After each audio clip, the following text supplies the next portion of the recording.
सलाम, नमस्ते, सत श्री अकाल। मैं हूं रजा और आप देख रहे हैं रजा ग्राफी की middle east special report. Iran पर से पाबंदी सऊदी अरब ने हटा दी है। पिछले 7 साल से फ्लाइट्स पूरी तरह से बैन थी, आवाजाही बंद थी, एक दूसरे के मुल्क में बहुत कम लोग आया जाया करते थे और सऊदी अरब ने तो अरब के लोगों को बैन किया हुआ था कि आप ईरान ना जाइए और जा नहीं सकते।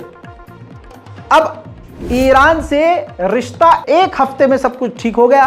सऊदी अरब का सालों से बिगड़ी दोस्ती 7 दिन में माशाअल्लाह ठीक हुई और सऊदी अरब ने एक बार फिर से अपना बड़ा दिल दिखाते हुए ईरान पर जो लगाई उसने खुद पाबंदी थी वो हटा ली और अपने लोगों से कह दिया कि ईरान हमारा भाई है, अब आप वहां आ सकते हैं, जा सकते हैं।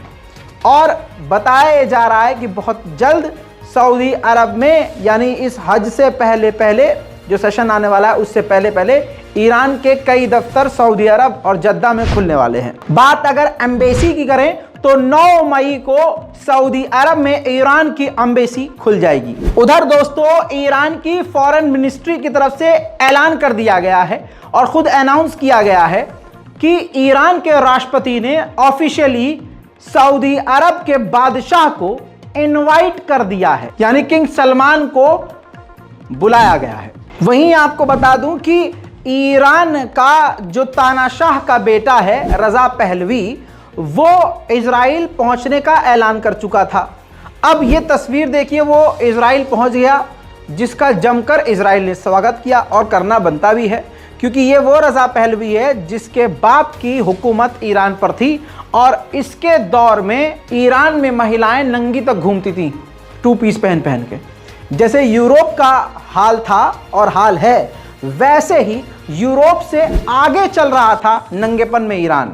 लेकिन अब ईरान कैसा है आपको मालूम है। तो भाई साहब अब ये पहुंचे हैं होलोकास्ट मेमोरियल सेरेमनी में। इस दौरान जो है यहूदियों को जर्मनी की तरफ से मारा गया था।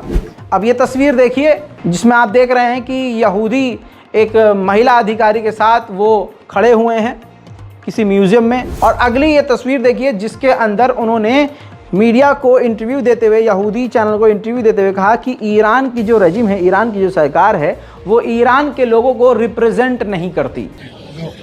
My compatriots are proud of their history that dates back 2,500 years when Cyrus the Great helped free Jewish slaves and helped rebuild their temples. It's a biblical relationship that our two countries have had over centuries. And today, when we have a regime that denies that the Holocaust ever occurred, it was my duty to be here representing my fellow compatriots to honor the victims of the Holocaust and pay my respects to this nation and its people. Thank you very much. Thank you very much. वहीं दोस्तों Israel ने China और Iran को करीब देखते हुए China को आड़े हाथ लेके उससे गुजारिश की है। मतलब पहली तो गुजारिश करी है, फिर उसके बाद धमकाया भी है। गुजारिश ये करी कि ईरान आपके करीब है, आप ईरान को समझाइए कि वो न्यूक्लियर प्लांट अपना यानी न्यूक्लियर की जो उसकी चाहत है वो बंद कर दे, वरना हम वो सब कुछ करेंगे जो ईरान को आतंकवादी देश को रोकने के लिए किया जाना चाहिए। हम वो तमाम कदम उठाएंगे जिसकी वजह से ईरान को परमाणु ना मिले। दूसरी तरफ सऊदी अरब के मोहम्मद बिन सलमान से एक पत्रकार ने पूछा कि अगर ईरान के पास न्यूक्लियर हो गया, बना लिया उसने, तो आप क्या करेंगे? तो सऊदी अरब के क्राउन प्रिंस मोहम्मद बिन सलमान ने बहुत सुलझा हुआ जवाब दिया कि अगर ईरान के पास परमाणु होगा जिस दिन, उस दिन हमारे पास भी परमाणु आ जाएगा। इजराइल के तानाशाह नेतन्याहू ने बयान दिया है कि अगर इजराइल के साथ सऊदी अरब ने नॉर्मलाइजेशन कर लिया तो तमाम अरब देशों के साथ जो हमारी खींचातानी चल रही है और कॉन्फ्लिक्ट्स जो चल रहा है, जो जंग चल रही है, टकराव चल रहा है, वो बिल्कुल ख़त्म हो जाएगा। और आज के वक्त इजराइल के साथ सऊदी अरब को नॉर्मलाइजेशन कर लेना चाहिए। ये एक बेहतर ऑप्शन सऊदी अरब के पास है जिससे तनाव ख़त्म होगा। यानी अगर सऊदी अरब इजराइल से नॉर्मलाइजेशन नहीं करेगा तो ये आतंकवादी मुल्क और ये आतंकवादी सरकार, इजराइल की सरकार, जुल्म और सितम जारी रखेगी। तो आप समझ जाइए कि इजराइल का क्या मोटिव है। वहीं दोस्तों एक बड़ी खबर, ईरान और सऊदी अरब की दोस्ती का नतीजा, ये ऐसी ज़र्ब है, ये ऐसी चोट है अमेरिका और इजराइल के सर पर कि आप सोच नहीं सकते। अब मैं आपको सोचवा देता हूं, सोचवाएंगे भी हम ही, टेंशन मत लीजिए। अमेरिका के एक लॉ मेकर आनन फानन इजराइल पहुंचे, नेतन्याहू से मुलाकात करी और उन्होंने कहा कि 2024 तक सऊदी अरब और इजराइल के बीच जो नॉर्मलाइजेशन की बातचीत चल रही है, जो रास्ते खुले हुए हैं, वो 2024 के आखिर तक बंद हो जाएंगे। इजराइल और सऊदी अरब के जो रिश्ते ठीक होने के आसार जर्रा बराबर भी नज़र आ रहे हैं ना, वो रास्ते बंद हो जाएंगे और ये होंगे ज़रूर। तो यार ईरान कोई बावला थोड़ी ना है और सऊदी अरब बेवकूफ़ नहीं है।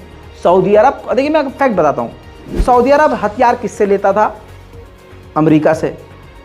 अमेरिका के टक्कर के हथियार कौन बना रहा है? ईरान। डिफेंस सिस्टम, घातक हथियार, एडवांस ड्रोन, लेज़र, सभी चीज़ें बना रहा है वो। तो भाई सऊदी अरब के पास अंधा पैसा है, ईरान से दोस्ती करके भाई वो ईरान से हथियार खरीद लेगा। तो ये चीज़ खुद अब अमेरिका भी मान रहा है और स्पेशली वो नेतन्याहू को जाकर कह दिया गया कि भाई साहब झोला उठाने की तैयारी कर लो। इराक पहुंचे हैं इस वक्त इस्लामिक जिहाद के लीडर। उन्होंने बड़ी बात कही जिसने अमेरिका और इजराइल को परेशानी में डाल दिया है। उन्होंने वहां जाकर ऐलान कर दिया है कि हमारी दसियों हजार रॉकेट्स ने इजराइल को चारों तरफ से घेरा हुआ है। हमारे मिसाइल ऐसी ऐसी जगह तैनात हैं कि जहां से अगर इजराइल पर दागे जाएं तो इजराइल को उस बात की भनक भी नहीं लगेगी। वहीं चाइना ने कहा है कि हम फेवर में हैं इस बात के कि फिलिस्तीन और इजराइल के बीच में शांति और अमन के लिए बातचीत शुरू हो। 2 फिलिस्तीनियों को इजराइल की इंटेलिजेंस ने गिरफ्तार किया है। इल्ज़ाम यह है कि वो IRGC ईरान की मिलिट्री के लिए काम कर रहे थे।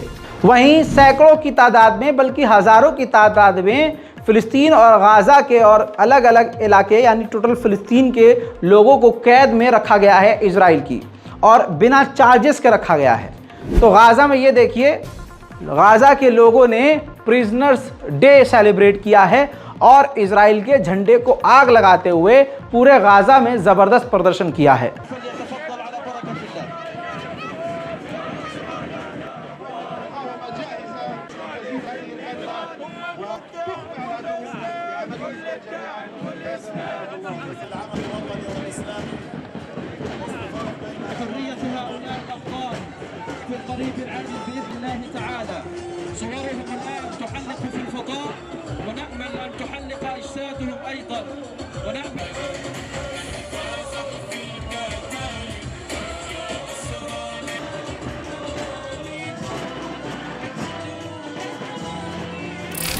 इजराइल का जुल्म और सितम ऐसे ही जारी है।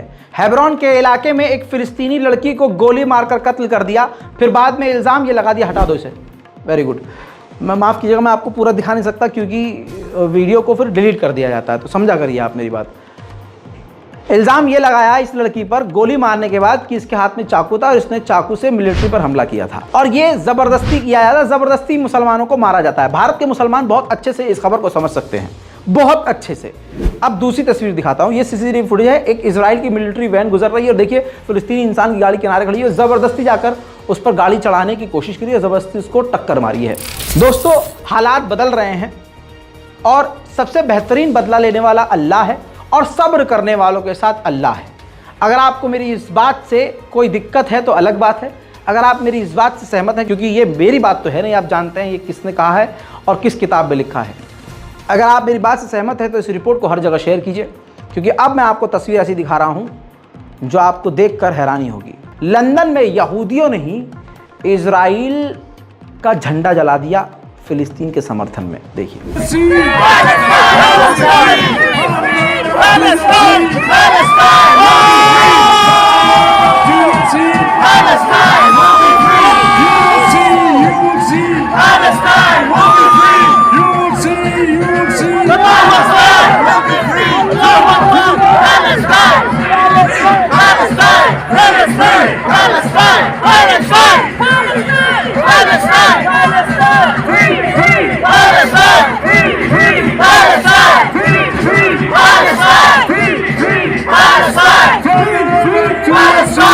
दोस्तों तुर्की F-16 और F-35 पहले ही मांग रहा था अमेरिका से उधर अमेरिका से तनाव भी बना हुआ था तुर्की का, और तुर्की काफ़ी तेज़ी से हथियार खुद बिल्डअप कर भी रहा है, बना भी रहा है। ऐसे में अचानक से खबर आई है कि F-16 विमान के कुछ पार्ट्स और कुछ किट्स अमेरिका ने अप्रूवल कर दी है, अप्रूवल दे दिया है तुर्की को देने के लिए, और ये डील जो है 259 मिलियन डॉलर की है। इसके अलावा सीरिया से एक बड़ा अपडेट आपको देना चाहूंगा।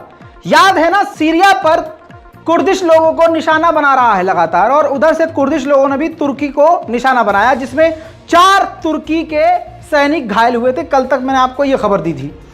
अगला एपिसोड अब यह हो गया है कि उसके जवाब में तुर्की ने फिर से एयर स्ट्राइक किया, बमबारी करी, जिसमें 11 पीकेके के लड़ाकों को कत्ल कर दिया तुर्की ने।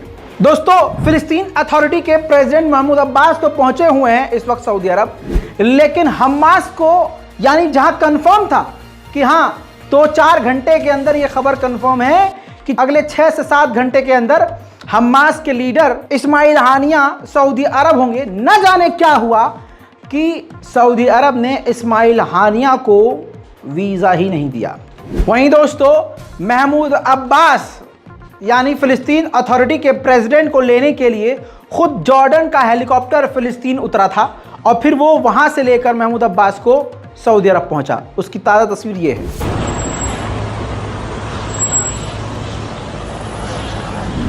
वहीं सीरिया के फॉरेन मिनिस्टर ने काफ़ी मजबूती के साथ बड़ा बयान दिया। उन्होंने कहा है कि हम इजराइल के हमलों का रेस्पॉन्स करेंगे। जी हाँ, ये पहली बार सीरिया की तरफ से बड़ा बयान दिया गया है। कभी सीरिया पलटकर जवाबी कार्रवाई नहीं करता। अब याद रहे और इस बात को दिमाग में रख लीजिए कि सीरिया ने कहा है कि अब हम जवाबी कार्रवाई करेंगे, यानी सीरिया जंग के लिए तैयार हो चुका है इजराइल से। अब दोस्तों, ये तस्वीर देखिए, ये है ईरान का रज़ा पहलवी। ये वो रज़ा पहलवी हैं जो ईरान के तानाशाह के बेटे हैं, जो ईरान में नहीं रहते, दूसरी कंट्री में रहते हैं, और नेतन्याहू के साथ ये कितने करीब होकर मतलब सारी चीज़ों को डिस्कस कर रहे हैं। ये ईरान के प्रिंस कहलाए जाते हैं और ईरान के खिलाफ इजराइल से ज़्यादा बढ़ चढ़कर काम कर रहे हैं। मिडिल ईस्ट की स्पेशल रिपोर्ट में आज के लिए इतना ही। दुआओं में याद रखिए, चैनल को सब्सक्राइब कीजिए। जय हिंद।